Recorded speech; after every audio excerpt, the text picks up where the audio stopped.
Can you tell me about his growth from back then, being a quarterback in high school to what he looks like and is now?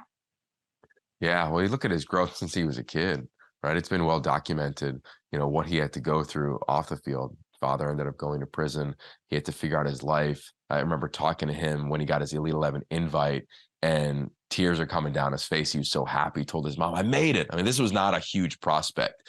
Teams all across the country were not all over him until he came to Dallas and competed against Bryce Young and the Anthony Richardsons and such at the Elite 11 finals. Then all of a sudden, phone just blew up. I look at him and he made a really good choice at an early age as a teenager. He said, look, I could be a statistic or I can compete to get through this and chase my dream and provide for my family. And he's done just that. I mean, he's a serious dude. He's been a counselor the last couple of years at the Elite 11. And then you watch him play, whether it's the Rose Bowl, or the playoff games, or big games at Ohio State. The dude just deals. I mean, physically, he's gifted.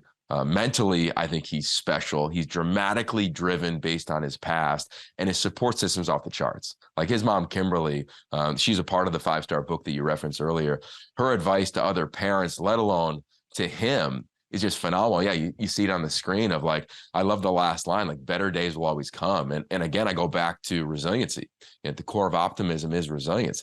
That is the definition of all these young men that we talked about. And definitely CJ Stroud. I know how excited he is to finally live out this dream. I'm so pumped for him. I remember sitting literally next to him in Cowboys practice facility, and Ryan Day's calling. Marcus Arroyo's calling at Oregon. All these coaches start calling because he's about to win the MVP and he's blowing up.